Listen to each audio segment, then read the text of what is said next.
Hello and welcome, guys. Thank you for joining me again for another edition of Woman to Woman. I am your host, Anntricia Bray Smith, author, educator, and public speaker. I am the voice for those who suffer in silence.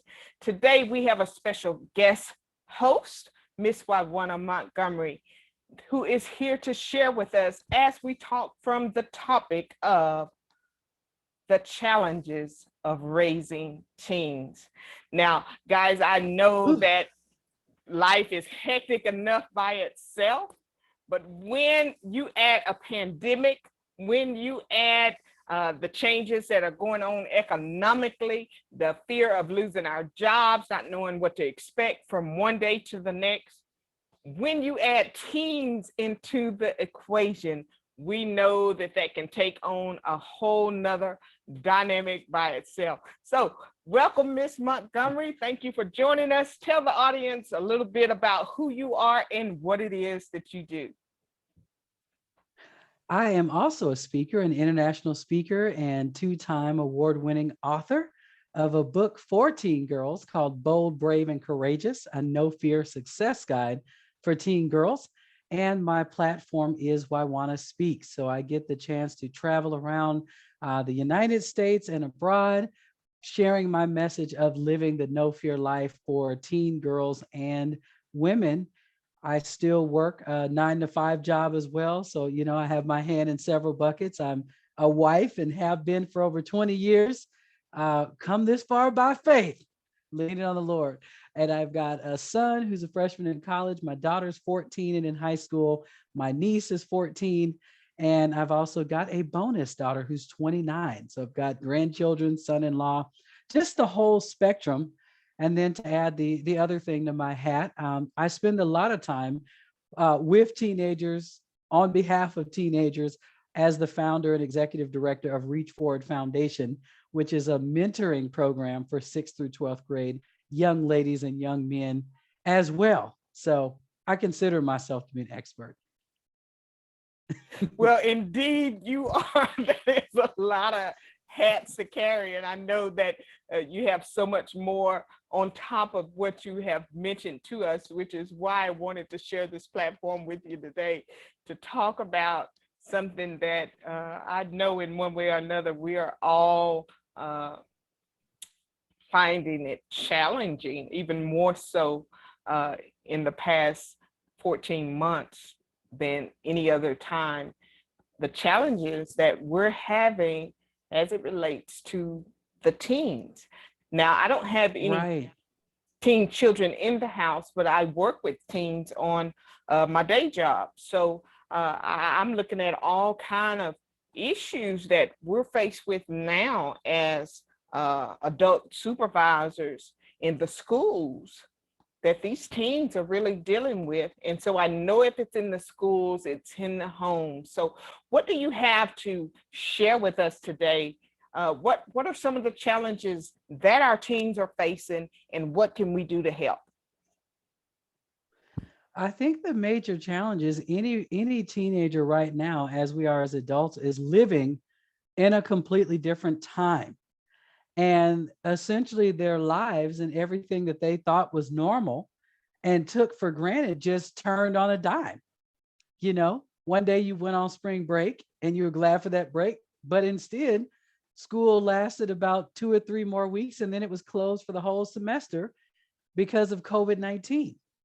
And then you have, teenagers in the situation like my girls, and I'll even back it up. My son was he was the class of 2020 in high school. So the class that didn't have prom, the class that didn't have an in-person graduation. Many high schools have a senior trip, all of those things that they fully expected. And you've worked hard all these years in high school for these rites of passage, they were unable to have. And then they went on to college with a totally different experience, 100% virtual or hybrid or what have you. And then, looking at my girls, they're freshmen in high school. So, that's when you're looking forward to throwing on your gear, and, they throw their little eyelashes on. They are cute, but they think they're extra cute. And they was ready to strut down the hallway and see what boys was looking at them and bat their eyes back. And instead they've been at home staring at me and my husband every day uh, except for the 2 days a week when they finally got the chance to do hybrid, and even simple things like going to the movies. Well, that's only become a reality again in the last 2 or 3 months. So everything that they have been accustomed to socially shut down on them, and the very thing that as adults and parents, we're always saying, put your phone down and get off your iPad. Well, now that's what you're doing even for your education. And if you can't go anywhere, what are you going to do but stay on your phone and on your iPad, your laptop, whatever it is that you have to have? So they're in a world that kind of took, the fun social outlets that they would expect. And that's a lot. It takes a toll on them, I think. And so part of one of the challenging lessons that I think we can use to support them, they might have done pretty well. I feel blessed. They academically have done very well. And I think I actually heard a stat that something like 40% of students in Oklahoma are failing. So, with those numbers in mind, and I will add a grain of salt because that statistic was shared with me by my husband. So hopefully it's correct. Don't get upset, Oklahoma educators, if that's not quite correct. But we do know, even from talking to teachers, that a lot of students are really struggling. Some have even given up, even trying, even if they were good students in person. It is just very challenging, not to mention if you have an IEP or a special education student, or there's just certain, like math is more challenging for both of my girls. As math gets more and more difficult, it's harder and harder to be learning that skill that's already challenging for you online, where you're not sitting in the classroom and you can just raise your hand and get immediate help. So there's so much more that we need to do to support them. I try my best, and you can let me know what you do too. I try my best to remember to not just talk to them when it's, hey, clean your room. Why didn't you do this? It's time to get up. But let them know, I'm really proud of you for the grades that you have right now. I know it's hard to motivate yourself to wake up and come downstairs and sit at the computer, but I really appreciate that effort. You're doing a great job.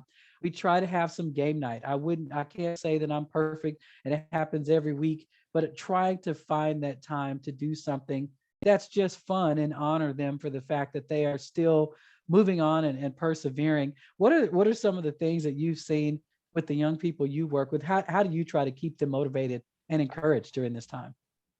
Well, I'm a special education teacher. So for years, I have always used technology as a part of my curriculum. So the transition wasn't as hard for my students in particularly, as I have some that are home and I have some that are also in the classroom. So the ones that are at home, they're doing really well. But looking at the whole dynamics of the students in Oklahoma, uh, a lot of them are struggling. And some of the other things that I see that have increased is, the outside, those predators and things like that. They're capitalizing on those students being online during the daytime. And so they're reaching out. So a child that is at home on the computer or in the classroom on the computer, you have those predators now in their inboxes and things like that, distracting them away. And so it does cause a lot of us, I guess, as educators and those in the schools, it has a lot of concern behind that now, because now instead of just worrying about teaching a math skill, now we also have to find ways to monitor what's actually going on when the kids are engaged on those computers and things like that. So, and I wanted to kind of back you up just a little bit when you gave that statistic about Oklahoma students failing. Many are having that academic loss. And I want to say that because of the dynamics of Oklahoma, we are a poor state. Hands down, we are a poor state. Many of our kids are in these rural areas, and poverty exists. And along with poverty, the illiteracy, along with that, the addictions and other substances. So there, the unemployment. So all those statistics together, eliminating or reducing that safe haven of school and having those meals provided for them and things like that, I know that it directly impacts the child's ability to focus academically. Absolutely. And we're seeing so much of that, even in our schools, you know, and not only are have the addictions just in the families, but you know, our students even are having access to things that they shouldn't have access to. And so that raises even more concerns. So my question to you is where do we go from here? What does this look like? Because we know that even with things outside of our control, now Oklahoma has legalized medical marijuana and things like that too. So in a state that was already struggling, what direction do you see Oklahoma headed for now? I basically feel like anyone who has anything to offer young people in the community is going to have to figure out how to Mm-hmm. do it. You know, like my program, we would normally meet in person on third Saturdays, and we've tried our best to stay engaged, but you have varying levels of comfort with families. You know, as far as COVID is still going on, when the weather was nice, we met outside. So people felt a bit better about coming together because at least you're outside, you could spread out, wear your mask, there's fresh air flowing. But yet when we had an ACT prep class, which was so popular last year that we maxed, we didn't get enough registration this year and had to cancel because it's still needed, but not enough people, either they weren't comfortable because the instruction was going to be virtual, but we were still convening the students indoors because there's no point in hosting the class and students being at home and you don't know if they're tuned in and paying attention or not to the instruction. Anybody with anything going on is going to have to figure out how to stay tuned in and get the resource to those who need it. You know, my husband also works for a nonprofit that is normally doing classes in school. He's just now gone back in the classroom last week because Oklahoma City Public Schools returned. But when they were out, their whole mission changed and it became check on the families. Now you got to spend more time talking to the parents. How can you support them? Because the student wasn't in the classroom for you to do the leadership program with them. So the whole focus was, well, now let's check in on the entire household.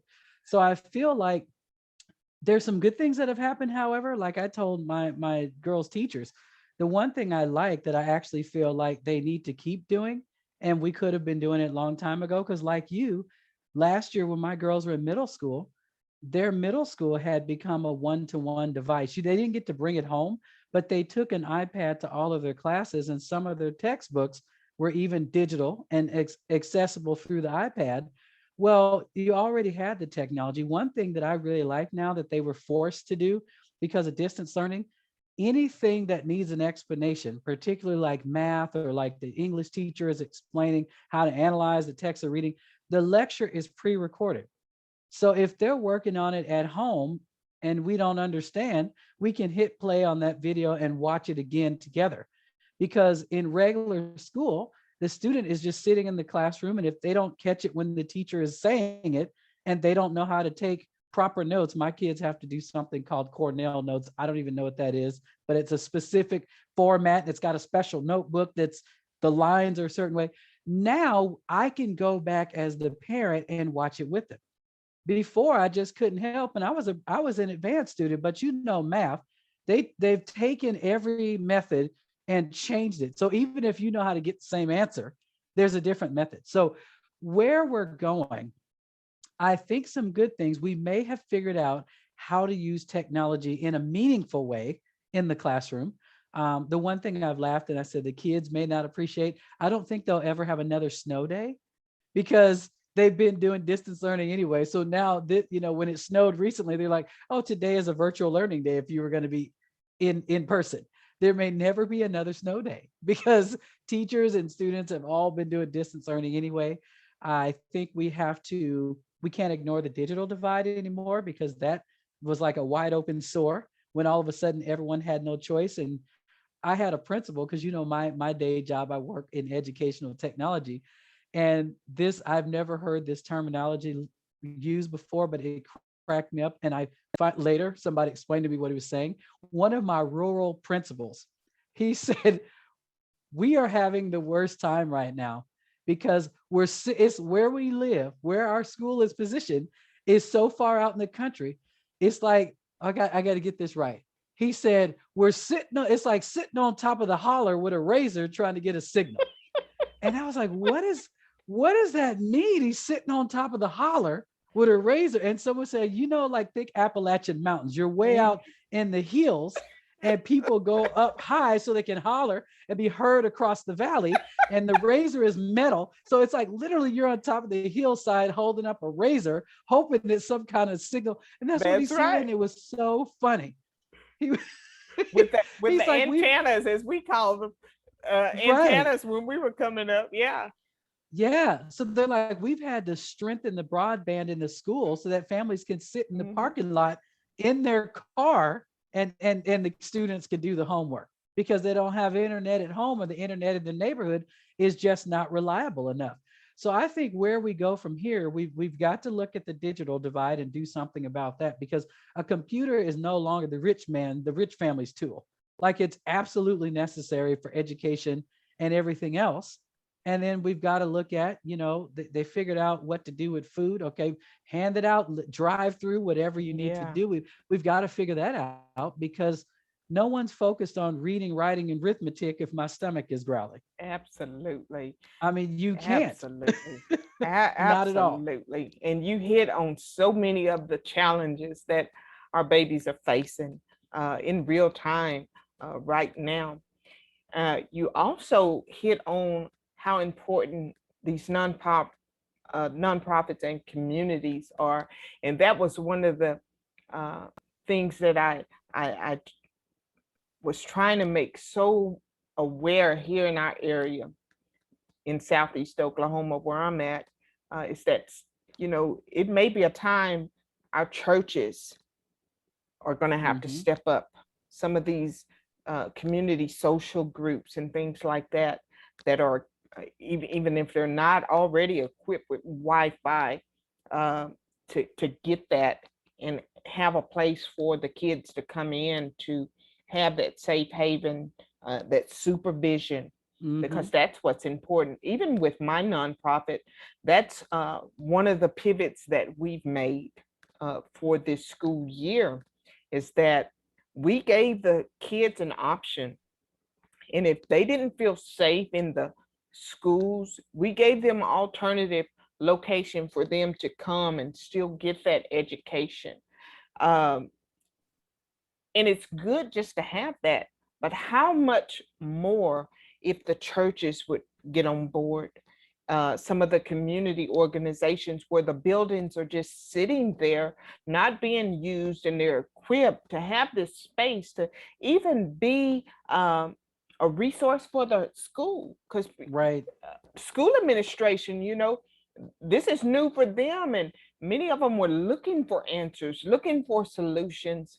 And how can we all come together and minimize some of the strain that is not only affecting the teens, but the parents as well? We see the whole dynamics. It's like a domino effect. And so we have to wake up. We have to wake up. We're all looking at the school, looking at the school, looking at the school. But we forget that we're the ones in the schools. And when we're hopeless and we're clueless and we don't have answers, where are the answers going to come from? Somebody's parent is teaching in the school. Somebody's parent is the administration, in the places of administration. And some of us, our kids are up and grown. We don't really have that empathy or really understand right now what these teens are dealing with. And so it's more than just being at home. It's more than just now what do we do for socialization? We have some real big issues that we're dealing with, that our teens are dealing with. And when we don't have answers, where does that leave our babies? Right. And another major challenge, we all know this, mental health. If there was already a mental health issue, it's been exacerbated by having an environment where you were even more isolated, more alone with your thoughts that might not be healthy ones. And then some just staying in. I recently learned something new, and it's part of what my next Monday night chat for moms and mentors is going to be about. Um, my daughter had been having some GI issues, and you think about it, like as an adult, it's a regular part of our physicals that every so often they do blood work. When you think about it, they don't do that for well child visits. I just thought about, they don't do lab work. That's not a normal process. But the pediatric GI specialist was like, well, this acute pancreatitis that she's having, which is so random for a young person, there might be some other issues that we need to look at. So they did lab work, and it turns out she's only 14, but she's severely iron anemic and vitamin D deficient. I'm also vitamin D deficient, and so I've been had to take a higher level of it. Hers is lower than mine. That this is going to be related to the mental health part. The lowest number of normal, whatever the measurement is 30. Mine was only like 17 a couple years ago, and I think now maybe it's gotten up to 23, 25. It's still not normal. Hers is all the way down to 12. So they put her on some vitamin D that's so strong that you only take it once a week.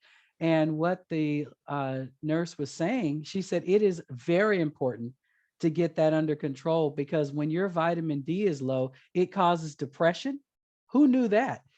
So people are probably looking around at their teenagers, especially a girl, and wonder, like, what's wrong with her? There's no reason for her to be. They're like, it causes depression, it causes poor sleep. Okay, if you have poor sleep long enough, you're going to be depressed and grouchy over that. And any normal pain that you have, said your pain is worse. It causes you to have more pain. I said, none of that is good at all. So who knew that a physical issue like a vitamin D deficiency could lead to mental health issues? Mhm. And those are things, again, it's not normal medical protocol to get lab work done on a young person unless something is wrong that you've Yeah. already put your finger on. So I just was really thinking about that. And sometimes she had talked about sometimes just feeling down, like didn't really Mhm. know why, didn't really feel like there's a reason, but just did all of a sudden. And I thought, well, it's kind of good that this physical thing happened so that we could find out the other part and get Mhm. working on it. But mental health is so important. And you and I know there's certain cultures that Absolutely. think that, oh, that's just in your mind. You just need to pray more. We can't go to counseling because that's telling your business. Okay. And that's been wrong with you, your grandma, and for Mhm. generations back, because no one Absolutely. received the proper mental health work and Absolutely. counseling that they needed. So we need to get out, and people are going to need more of it. Absolutely. I think even our mental health workers have been uh, just stretched to the max. Yeah. Medical workers altogether, Yeah. many are experiencing burnout. Many are traumatized as a result of what they're seeing and the impact that all of this is having on people, and they're taking on that. And so, yeah, mental health is real, Yeah. and we cannot uh, continue to say, "Oh, it's uh, typical teen Right. Right. stuff," because it's not. I don't think anything typical, and that's not anything that I would ever tell a student of mine or anybody else. Just say, "Oh, it's typical." Mental health is real, and Right. many of us, we're experiencing the same thing on the parent side of it. And I shared even with my children and some more young women is that we think those same things. We have those same thoughts. We're feeling depressed. We're feeling sad. We're feeling overwhelmed. We think about hurting and harming ourselves sometimes. We just think of more sophisticated ways to get it done so that it Yeah. won't look like. And Right. so we're dealing with something greater than us, something that is definitely out of our control. And I mean, we can't eliminate or minimize it to the point where, oh, they're just acting out. I honestly believe that if there's a behavior and the behavior's off, because we all know our kids if we're paying attention, and we Right. don't have to give a whole lot of attention to know that something is off. We just have to be concerned enough to ask the hard questions sometimes. And I know even for me in my household, that has been one of the most challenging things that I've had to face, is asking those hard questions. And then when we have the answers, to know now what steps do we take from here, Mm-hmm. because you have to have a plan. You have to have a backup plan. We can't fix it all. Right. Prayer is good, but prayer is not going to fix it all. I think that that is a cop out for many of us. And I think that Mm-hmm. we have used it for years. And that's one of the things that I let people know. I'm not a religious person. I'm not. I'm saved. I love my Lord and Savior, my Creator. But when it comes to religion, it's a whole totally different thing. Right. So, yes, prayer. Yes, I understand what that is, but I also know that we have a mind, we have intelligence, we have resources, and we can't use, oh, he's going to fix it. He may fix it, but there's also something that you have to do. So I Right. think to use that, oh, I'm just going to pray about it, or just pray about it. You can't come at me with that, because Right. we're praying all along. Right. Every day we're praying. This situation still came up. So now what? Right. So if you either you have the answers or you don't, but to just pray about it when you're talking and you're communicating with me, that's not an answer. That's not an answer. And this is why we as the body of Christ, we as believers in our creator, we have to get over this lazy mentality, this Right. poverty mentality, this mentality that we can sit and live any kind of way and do nothing, and he's going to fix it all for us. Those, Yeah. those days are done. If 2020 and 2021 has showed us anything or taught us anything, is that we have work to do. Right. Our pastor just said that today along the same line. He said, you do notice that in the Bible, Jesus didn't perform not one miracle without first having something to work with. He Mm-hmm. said, even the blind man, you might have thought, well, what the poor blind man had? He said, Jesus spit on the ground and made some mud with the sand. He always performed the miracle that started with something. Absolutely. He didn't like wave his hands and create the meal for the 5,000 people and actually fed them. The 5,000 was just the men. He said, if you That's really right. do the research, it's like 30,000 people there. But he got the little boy's lunch. There was something to work with. And that's where people miss out. He meets you where you're at. Mm-hmm. And that's another lesson when we're talking about the challenge of raising teenagers. You have to remind them to do the best with what they have. Mm-hmm. I don't expect perfection out of you. I wasn't the perfect teen. And that's a whole other topic that we have to come for. I can't stand parents that make it sound like they were so perfect, or maybe they don't make it sound Not like it. here.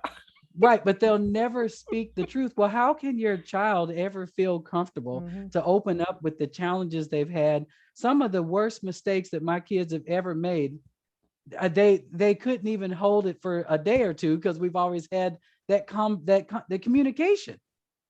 Even my bonus daughter, we say bonus because step makes me feel like Cinderella and like there's not a good relationship. And she's 29 years old and was only 5 when I met her dad and 7 when we got married. So I've been around most of her life. Just have always had the conversation and share your story. Now it needs to be age appropriate, but you have to share. Like, how are they ever going to feel comfortable with you to Mm-hmm. get the right information and try to do the right thing if you walk around like you're Penny perfect and Paul perfect? If you're that dad that tries to act like you didn't do anything wrong, Yeah. you were just absolutely perfect. But and there's a lot out there. This is something else. It's even more important to be honest because Mm-hmm. um, as much as you would like to think so in a world of social media, guess what? You're not their greatest influence. Absolutely. You're the foundational one. You're the Absolutely. foundational one because you raise them, but you might not be their greatest influence. Mhm. It might be somebody on social media, one of their friends, like whatever. And so you Absolutely. better jump in the mix as much as you can. And even myself, I'll tell you what's a challenge if I'm being honest. I work from home anyway. It's not just because of Mhm. COVID. I always have. And at the end of the day, I'm just tired. What I want to do, I want to go in my room and lay in my bed and watch TV until I go to bed, or tinker some more on my computer looking at Facebook myself. I have to make myself come out of my room at least a couple of those evenings a week and talk to the teenagers, play a game. Even if I don't want to leave my room, I have them come in it. We play a game. You have to work at that because it's Mm. natural for everybody, even them. If they spent the whole day on schoolwork, they want to go in their room and be alone too. Or we don't have to be on, we don't eat dinner together every night. Uh-huh. We might get it in once.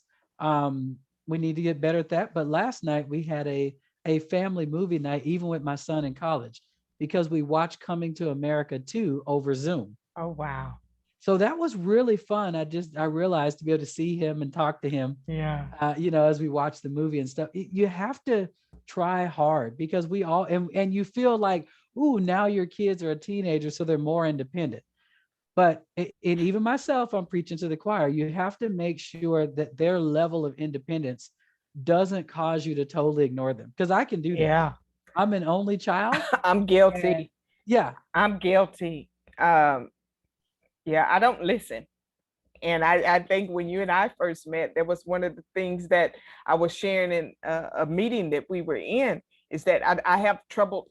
That's one of my weaknesses. I do not listen. My personality is so strong. I think I know everything. Can't nobody tell me nothing. And so I don't listen. And even I can be in the same room, the kids can be talking, and my mind is somewhere else. My husband can be talking, my mind is somewhere else, or I'm preoccupied doing something else. So I'm guilty of that. But I wanted to kind of slow you down just a little bit as we're beginning to wrap up, because this is another issue that or challenge that has come up. And I'm glad that we were able to touch on that a little bit. What happens when even the children, our teens, begin to question whether or not God is real? yeah, Because this is another issue, because we have lost so many family members and so many loved ones, and many children are now being um, taken from their homes or being placed right. in alternative settings as a result of everything. Uh, what happens, or how do we help or support a teen that has maybe lost their parents and in alternative housing situations, to where now they're even questioning whether or not God is real? Right. It's a hard conversation. And sometimes that starts even before the teen years. My son, who'll be 19, I can't believe it, in a couple weeks. Mhm. I believe he told me when he was like 10 years old, he started to question whether or not God was real. And I asked him, his 10-year-old version of himself, obviously still young, going to church was every Sunday, what made you doubt? Now, the 10-year-old version, his reasons were kind of superficial. Like he literally thought, he basically wanted God to perform tricks, basically like magic tricks, to prove that he was real. Like he would pray prayers apparently, like, "Hey, if you're real, God, make the poster on my wall below." I'm like, "Son, that's witchcraft." He can, but he doesn't have to do that. You need to pray for things that are actually meaningful in life, and the answer might be no.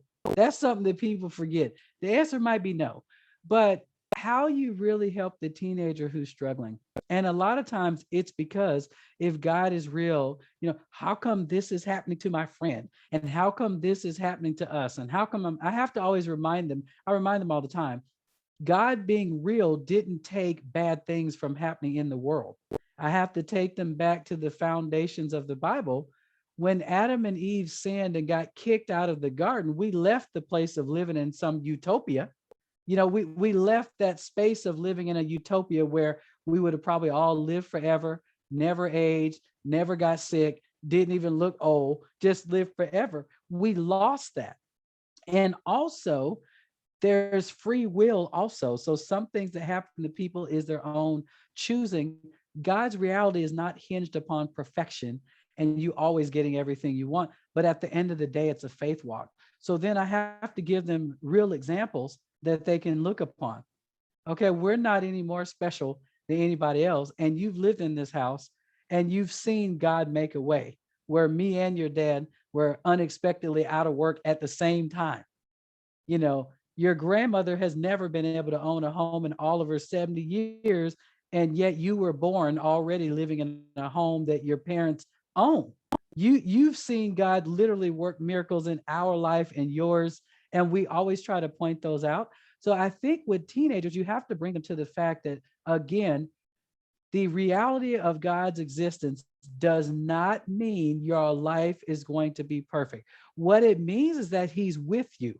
If he weren't with you, this thing that you thought was bad would have been so much worse. Absolutely. He's kept you even though that thing happened. You know, somebody died, but they could have died sooner than that. Yeah. This happened to you, but you could have lost your mind because this happened to you. Yeah. And here's the basic faith lesson that is so profound to me and people don't think about it. Think about health class.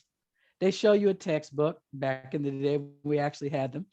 They show you a textbook and you look at what? This skeletal outline that has all these bodily organs in it, and they teach you how they function, and allegedly your heart beats. I said, have you ever seen those organs? Like, seriously, have you ever seen your own organs? And okay, yeah, I saw them on the x-ray. How do you know that the x-ray was real? Just because that piece of equipment is telling you that that's your heart and your stomach, and you don't know that. The doctor could have been, you exercise faith every day. I said, you're sitting in this chair. And this is how I really got somebody in college that was like, well, I don't believe. I said, you sitting on the floor. When you get ready to stand up, what are you going to do? Well, I'm just going to stand up.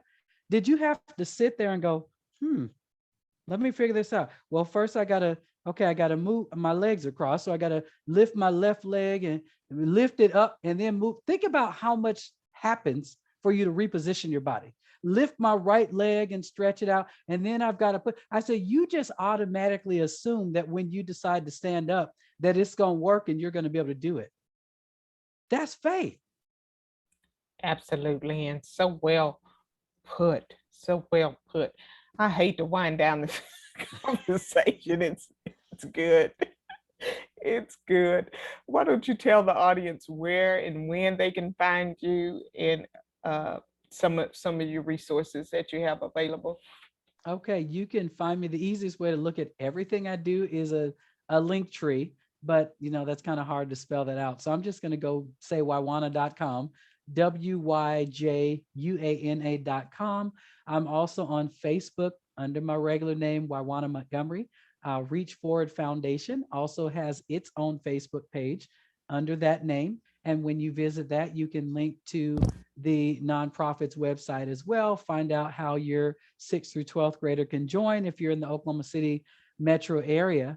And as far as resources, I'm a speaker, I'm an author. I've got a couple things coming up. I will be doing a workshop for the Oklahoma Successful Adulthood Program, OKSA. So if you look that up on Facebook, that's on the 19th. It is a free workshop. And if you are a social worker, therapist, you have a teenager, girl, anything like that, I encourage you to join in. We're going to talk about the many colors of the teenage girl, basically let you know a lot makes up who she is. And until you figure out how to connect all of those dots, you will have a hard time connecting and bonding with her. And so, yeah, I speak. I've got a mindset transformation program for teen girls called Living the No Fear Life. And then, of course, there's the book, Bold, Brave, and Courageous, is available on my website if you want an autographed copy, as well as on Amazon. And so, yes, I am here to support not just teen girls directly, but anyone else that has their own program where they are supporting teen girls. I love to connect and just help you continue to engage them, especially in this changing time that we're in. Oh, wow. This has been awesome sharing the platform with you today. We appreciate you sharing all the resources and where we can find you guys. Look for her on her Linktree/Wyjuana. Yes. Look for her. You can find direct access to all of her platforms and websites and all that good stuff. An awesome book. So if you have a teen, go get the book. You can find that on Amazon. Also, on her website, like she said. We look forward to having another conversation with you back here on the Woman to Woman platform, as we want you to come back. I'll be back. You know, we got much more. And We I'm on want you to Instagram come. now. Yeah. Oh, I've gotten yeah. better. Instagram. Yeah, I've gotten better about that. Yeah. I'm on Instagram, dropping little nuggets to encourage teens. But I would love to come back. There's plenty more we can talk about. Absolutely. Well, it's good to have you guys. You have been listening to Woman with Anntricia Bray Smith. Until next time, guys.